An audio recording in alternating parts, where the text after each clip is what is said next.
Friends, welcome to you win classes. As you know, CC के हमने editions और कुछ पार्ट्स को हमने डिस्कस कर लिया था। उसके हम अभी कुछ एमसीक्यूज़ देखते हैं जिससे हमें पता लग सके कि किस तरह के क्वेश्चंस पेपर में आते हैं। चलिए स्टार्ट करते हैं। फर्स्ट क्वेश्चन है हमारा, कोलन वर्गीकरण पद्धति के जनक कौन है। ठीक है, कोलन वर्गीकरण पद्धति के जनक कौन है? Doctor S R. रंगानाथन। इन्होंने ही द्विबिंदु वर्गीकरण पद्धति का निर्माण किया। सेकंड क्वेश्चन है, सीसी किस श्रेणी की विधि है। देखिए, सीसी मैं यहाँ पे कॉलन क्लासिफिकेशन को ही लिखूंगी बार बार, तो फिर आपको ध्यान रहे। सीसी किस श्रेणी की विधि है? तो वैश्लेषी संश्लेषात्मक। ये देखिए, ये जो लिखा हुआ है वैश्लेषी संश्लेषात्मक, मतलब इसमें पहले क्या किया जाता है, जो आपका टाइटल है, ठीक है, उसको पहले टुकड़े किए जाते हैं, उसको अलग अलग करते हैं, तो उसका विश्लेषण हो गया। उसके बाद उनको ढूंढ कर जब जोड़ा जाता है तो उसको बोलते हैं संश्लेषण करना। तो इसलिए सीसी किस श्रेणी में आती है? वैश्लेषी संश्लेषात्मक श्रेणी। पूर्णतः परिगणनात्मक पद्धति का उदाहरण, जो प्योरली एनुमरेटिव स्कीम है जो हमने पढ़ी थी, उसका उदाहरण कौन सा है? लाइब्रेरी ऑफ कांग्रेस क्लासिफिकेशन, और दूसरा है राइडर्स इंटरनेशनल क्लासिफिकेशन स्कीम। ये दोनों किस में आती हैं? पूर्णतः परिगणनात्मक, जिसमें रेडीमेड क्लास नंबर्स हमें मिलते हैं। फोर्थ क्वेश्चन है, डीडीसी वर्तमान में किस श्रेणी में शामिल है। तो डीडीसी किस में है? ऑलमोस्ट एन्यूमरेटिव स्कीम में, लगभग परिगणनात्मक, जिसमें नंबर्स तो होते हैं बने हुए, लेकिन हमें उनको थोड़ा सा ढूंढकर जोड़ना होता है। तो ये क्या है? Almost enumerative scheme. Fifth question है, कौन सी विधि में कुछ पक्ष प्रदान किए जाते हैं और उन्हें जोड़कर वर्गांक बनाए जाते हैं। हमें कुछ पक्ष दे दिए जाते हैं और उन्हें जोड़कर क्लास नंबर को बनाना होता है, तो वो किस में बनाएंगे? Almost faceted classification scheme. ठीक है, लगभग पक्षात्मक वर्गीकरण पद्धति। नेक्स्ट है सिक्स्थ क्वेश्चन, सीसी की फर्स्ट, सेकंड और थर्ड एडिशन किस प्रकार की पद्धति है। ठीक है, फर्स्ट, सेकंड और थर्ड ये कौन सी हैं? रिजिडली फेसिटेड क्लासिफिकेशन स्कीम, जिसमें परिवर्तन नहीं किया जा सकता, अपरिवर्तनीय पक्षात्मक वर्गीकरण पद्धति। ठीक है, जिसमें हमें जैसे वर्गांक बनाने के लिए फॉर्मूला दिया है हमें वैसे ही करना है, उसमें कोई हम चेंजेस नहीं कर सकते। सेवंथ क्वेश्चन है, डॉक्टर रंगानाथन को सीसी की प्रेरणा किससे प्राप्त हुई। जब हमने सीसी को पढ़ना शुरू किया था तब हमने पढ़ा था कि रंगानाथन जी ने क्या देखा था? एक मैकेनो सेट देखा था, जिससे कि उसको जोड़ कर, उसके टुकड़े जोड़ कर अलग अलग तरह की आकृतियां बनाई जा सकती थी। तो इसी से रंगानाथन जी को बुक्स की क्लासिफिकेशन करने का विचार आया, जिसमें उन्होंने द्विबिंदु वर्गीकरण को प्रतिपादित कर दिया। नेक्स्ट क्वेश्चन, डॉक्टर रंगानाथन पुस्तकालय विज्ञान की शिक्षा प्राप्त करके भारत कब लौटे। तो आपको आपने बताया था 1925 में वो वापस आए थे। अनुसूचियों का कार्य कब पूरा हुआ? 1927 में। ठीक है, नेक्स्ट क्वेश्चन देखते हैं, क्वेश्चन नंबर 10, सीसी का प्रथम संस्करण किस वर्ष प्रकाशित हुआ। जैसे जैसे हमने पढ़ा वैसे वैसे हमारे क्वेश्चंस हैं, जिससे हमारा जो मैटर है क्लियर हो जाए। तो सीसी का प्रथम संस्करण आया था 1933 में। नेक्स्ट क्वेश्चन है, सीसी के अब तक कितने संस्करण आ चुके हैं। तो अब तक सीसी के 7 संस्करण आ चुके हैं। 6th एडिशन का रीप्रिंट आया था, बाकी 7 ही हैं इसके। ठीक है, और इनका 7वां एडिशन रंगानाथन जी की मृत्यु के बाद में प्रकाशित हुआ। सीसी के फर्स्ट एडिशन का प्रकाशक बताइए। पहले एडिशन को प्रकाशन करने का काम किसने किया था? मद्रास लाइब्रेरी एसोसिएशन के द्वारा। ठीक है, मद्रास पुस्तकालय संघ के द्वारा। सीसी के फर्स्ट एडिशन में कितने चिन्ह थे? तो एक ही चिन्ह था ओनली, और वो कौन सा था? कॉलन। नेक्स्ट है, सीसी का सेकंड एडिशन कब आया तथा यह कितने भागों में विभाजित था। तो सीसी का सेकंड एडिशन कब आया? 1939 में। सीसी का सेकंड एडिशन 1939 में आया और ये 4 भागों में विभाजित था। क्वेश्चन नंबर 15, सीसी का थर्ड एडिशन का प्रकाशन कब हुआ? थर्ड एडिशन का प्रकाशन 1950 में। सीसी के थर्ड एडिशन में किस चिन्ह का प्रयोग किया गया? हाइफन।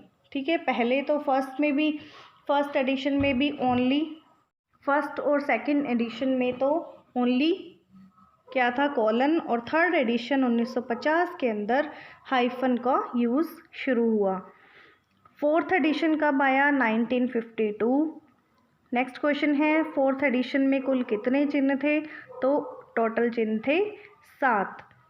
सीसी के किस एडिशन में PMEST को जोड़ा गया? जो personality, matter, energy, space, time है, उसको कब जोड़ा गया? फोर्थ एडिशन के अंदर। सीसी का फिफ्थ एडिशन कब आया? 1957 के अंदर आया। नेक्स्ट क्वेश्चन है,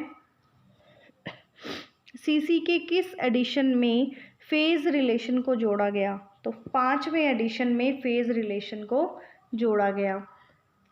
sixth question, question number 22, CC का सिक्स्थ रीप्रिंट एडिशन कब आया? सिक्स्थ एडिशन का जो रीप्रिंट एडिशन था वो आया 1963 में। और खुद सिक्स्थ एडिशन कब आया था? 1960 में। और 1963 में कौन सा आया? इसका reprint edition. Question number 23, CC के किस एडिशन में टाइम के लिए सिंगल इन्वर्टेड कॉमा का यूज़ प्रारंभ हुआ? तो 1963 में सिक्स्थ रीप्रिंट एडिशन के अंदर जो टाइम फेसिट है, टाइम को अपना चिन्ह मिल गया था। कौन सा? Single inverted comma. ठीक है, उल्टा उद्धरण चिन्ह जिसे कहते हैं। ठीक है, और इससे पहले सिक्स्थ एडिशन तक टाइम को और स्पेस को सेम ही योजक चिन्ह दे रखा था, डॉट का। लेकिन जो सिक्स्थ रीप्रिंट एडिशन आई उसके अंदर इसको सिंगल इन्वर्टेड कॉमा दे दिया गया।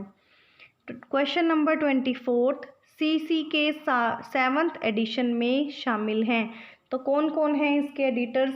नील मेघन, गोपीनाथ और सीतारमण। 1987 में इसका प्रकाशन हुआ।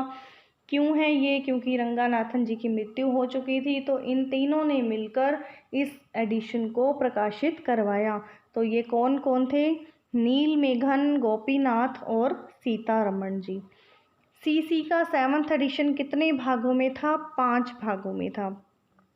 वर्तमान में सीसी का प्रकाशन किया जा रहा है किसके द्वारा? SS पब्लिशिंग हाउस, दिल्ली के द्वारा। नेक्स्ट क्वेश्चन, सीसी में क्लास नंबर निर्माण का फॉर्मूला क्या है? तो पहले मेन क्लास आएगी, फिर पर्सनैलिटी, फिर मैटर, फिर एनर्जी, फिर स्पेस और फिर टाइम। पहले मेन क्लास, उसके बाद PMEST, यही इसका फॉर्मूला है। सीसी में सामान्य प्रमुख विषय से तात्पर्य क्या है? सामान्य प्रमुख विषय हमने पढ़े थे, जिसमें क्या था? जो कम अथवा अधिक मात्रा में सभी प्रणालियों में प्रयोग होते हैं, वो कौन से होते हैं? सामान्य प्रमुख विषय। सीसी में यथार्थ मुख्य विषयों में शामिल हैं। तो आपको बताया था यथार्थ मुख्य विषय 3 प्रकार के, 3 में डिवाइडेड किया हुआ इनको, जो कैपिटल A to Z हैं उनमें। तो A से लेकर M तक नेचुरल साइंस, प्राकृतिक विज्ञान। दूसरा है ह्यूमैनिटीज़ और तीसरा है सोशल साइंस। ह्यूमैनिटीज़ को लिया है N से S तक और सोशल साइंस को लिया है T से Z तक। सीसी में नेचुरल साइंस तथा ह्यूमैनिटीज़ के मध्य क्या प्रयोग किया जाता है? तो ह्यूमैनिटीज़ और नेचुरल साइंस ख़त्म होता है M पे और ह्यूमैनिटीज़ स्टार्ट होता है N से। तो दोनों के बीच में डेल्टा, जो एक ग्रीक लेटर है, उसको यूज़ किया जाता है। नेक्स्ट क्वेश्चन, सीसी के 6ठे संस्करण में कितने फेज रिलेशन थे? तो सीसी के जो 6th एडिशन के अंदर 5 फेज रिलेशन थे और 7वें के अंदर 6 थे। ठीक है। क्लासिफिकेशन रिसर्च ग्रुप CRG की स्थापना कब हुई? 1952 में। और इसे किसने स्थापित किया? डेरेक ऑस्टिन ने। और ये कहाँ पे स्थापित है? लंदन, UK में। तो 3 क्वेश्चन हैं ये। CRG की स्थापना 1952 में किसके द्वारा? Derek Austin. और कहाँ पे? लंदन, UK में। नेक्स्ट क्वेश्चन है CC के कौन से एडिशन को फुली फ्रीली फेसेटेड पद्धति के अंतर्गत रखा जाता है? तो कौन सी है वो? 7th एडिशन है जो फुली फ्रीली फेसेटेड पद्धति है। नेक्स्ट, दो या दो से अधिक पक्षों के बीच संबंधों का अध्ययन क्या कहलाता है? इंटरफेसिट फेज रिलेशन। जो दो या दो से अधिक पक्षों के बीच में जो रिलेशन होता है उसे कहते हैं इंटरफेसिट फेज रिलेशन। तो ये कुछ क्वेश्चंस थे जो CC से रिलेटेड थे। जितना हमने अब तक पढ़ लिया है उसके अंदर से ही यहाँ पे क्वेश्चंस मैंने लिखे हैं। इसके बाद जो हम आगे कर रहे हैं उसके क्वेश्चंस हम बाद में डिस्कस करेंगे। ठीक है, ओके, थैंक यू।